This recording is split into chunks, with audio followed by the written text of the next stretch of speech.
The Super League was a secret deal made by the owners of many of the continent's richest football clubs to form a tournament containing the continent's top 15 clubs with the intention of replacing the current annual Champions League competition. In the past week, a wave of pressure and disapproval from Europeans has led to the disintegration of this project.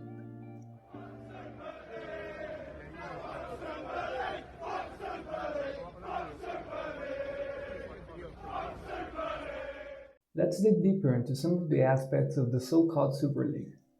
First of all, the idea was completely rational from a financial point of view. Club owners like the Russian multimillionaire Roman Abramovich, the Arab billionaire politician and oil company's owner Sheikh Mansour, the Spanish Florentino, and the three American businessmen John Henry, Joe Glazer, and Paul Singer wouldn't let me lie. But why was this idea so convenient? Let me tell you. Last season, 32 clubs qualified to play in Europe's Champions League, sharing €2.4 billion in revenues from television rights. But only half of the clubs attracted most of the European television audiences.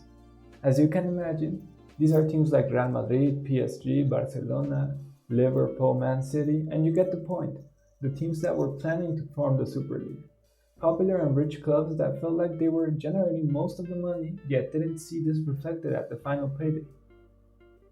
The owners of these clubs noticed that their benefits could increase enormously if most of their club games were between other popular teams, instead of matches featuring big teams against underdogs from Greece, Switzerland, or Slovakia.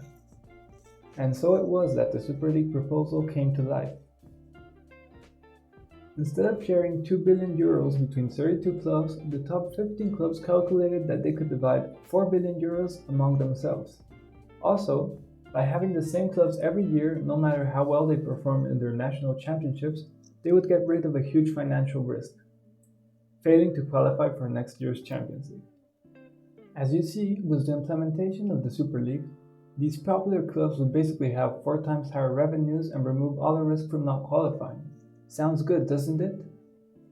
But then, why did the project fail in only 2 days? Even though it's hard to argue against the logic behind the Super League, its planners failed to consider a crazy force: the passionate and royal opinions of fans, players, coaches, communities, and of course the power of FIFA and UEFA. But let's focus on the fans. Some say their anger and disapproval is due to a moral dilemma: the sacrifice of an amazing sport by the hands of greedy profit-maximizing rented owners. But is it? For years, fans have resigned while watching wealthy owners inject billions into some dominating clubs, avoiding any attempts of real competition in national tournaments. But while the European public could tolerate the tiny, almost impossible 1% possibility, 99% faith of a small club ever winning anything, what they really couldn't accept was Super League taking away that chance from them. The dream of seeing a small team like Stoke City carry a Champions League trophy would be gone forever. And you can feel the emotion. It's natural to reflect on this final, but so much hard work has gone into the entire campaign. Finally, this leads us to our final point: what we can learn from USA sport leagues. The US National Football League is full of aggressive competitiveness, and not only because super athletic players sacrifice their health for wealth and the shot at the Super Bowl glory, but USA understood that free market capitalism kills competition. The NFL is competitive because, first of all, it imposes a strict salary cap on its teams. Second, the weakest teams are guaranteed their pick of the best rookie players.